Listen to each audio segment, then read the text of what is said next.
this is Skyrim. It looks beautiful. Here it is running on the 360. It is a huge, epic fantasy game where you can be who you want and do whatever you want. We're really, really pushing the hardware. We've rewritten all the graphics, all of the gameplay this go-around, and we just want to fill a world with detail. All the little things. You can look at these plants, so micro detail, macro detail. You can walk to the top of that mountain. If you've played our stuff, you know these are huge games that are wide open for you to explore and do what you want. We have a new animation system, so you can play in third person. So some nice blending on the character. That is Dragonborn. That is, you can be whoever you want, male or female. This is the character we're showing. So a lot of people like to play in third person, so it's a real viable option this go around. As you, I mean, you've got wildlife. You've got, I mean, the world is really alive. Really, really alive. So we push for, and it's you are who you play. The right trigger does your right hand. The left trigger does your left hand. And so, as opposed to picking a character, you just be who you want, do what you want. So now I'm kind of being a battle mage, where the left trigger is casting this healing spell, and I can put that in any hand if I want. So right trigger, and then left trigger. Wield spells, and then you power up. What's cool is if you pull both triggers at the same time, you get a more powerful version of that spell. Now we're headed up high up into the mountains where it gets snowy to this Nordic ruin. This is one of our over 150 dungeons that we have in the game, and the ancient Nords used to worship dragons. So here we are inside the dungeon with our bow. We do have a lot of cool stealth gameplay as well. So we really want to pay off on all of those different styles of gameplay, whether it's stealth, melee, magic. As this person is switching between first and, or in this playthrough, first and third, do you think a lot of people are going to play it that way, or? You know, I prefer first person myself, but I notice a lot of people just like to run around in third person. You can also dual wield swords. Okay, wow. Actually, you can dual wield any one-handed weapons. And you'll see me use a shout here. It's one of our magic powers you can do. There are a lot of shouts throughout the game, right? These dragon shouts?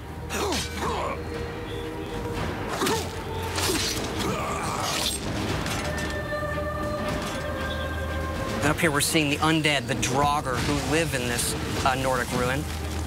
Using a flame spell in my left hand, sword in my right.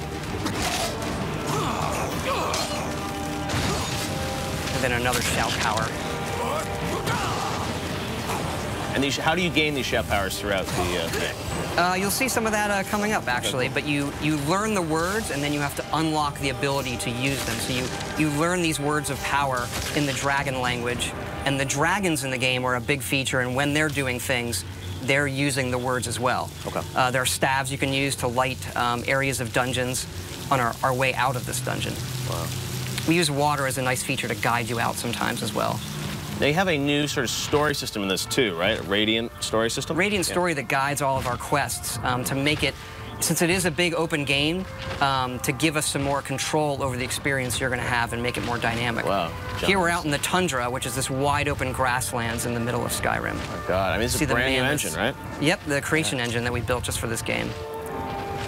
So the mammoths, a lot of these creatures are peaceful unless you mess with them. Uh-oh, not a good idea. And you can also breathe fire like the dragons. That's one of the shouts. Okay. I'm going to use coming up here. Dragon breath.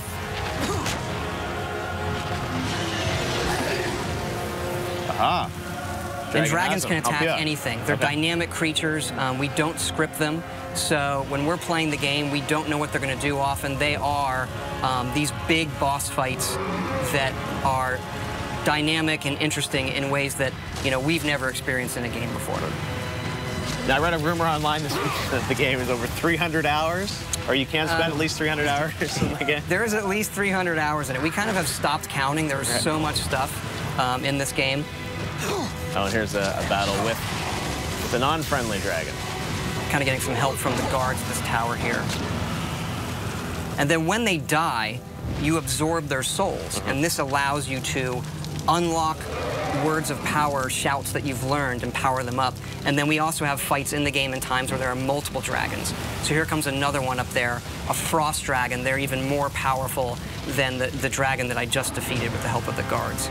And what's cool about this game is, dragons are not just going to come into the, the final 10% of the game. I mean, you're going to see them throughout the game, right? They are creatures like any other, and you see them not from the initial get-go, but you see them throughout the game, yes. I was reading your character sort of starts this game. You're on your way to your execution. Is that true? You are being led to your execution. This is another shout there, Storm Call. So this calls a storm that brings lightning down to defeat your enemies. One of the more powerful shouts. Right.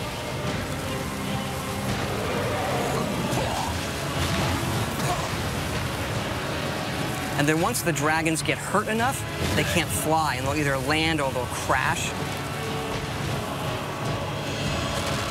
And how will your relationship with these dragons change throughout the game? I mean, obviously, there's some that will be friendly to you.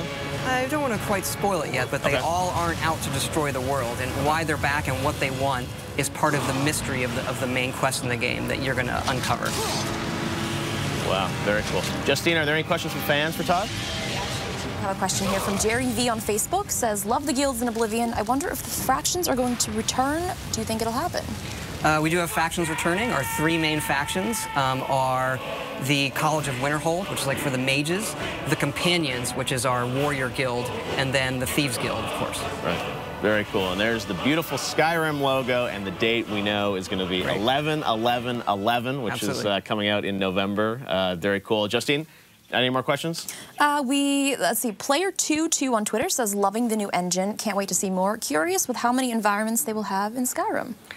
There's a lot. It's another thing where we stopped counting. I mean, we have 7 major different regions in the game. You've seen some of that where we get into snowy mountains and pine forests and fall forests, that open tundra, lots of different dungeon types. I mean, we go at this each time trying to make the biggest, craziest role-playing game we possibly can and let people just do whatever they want.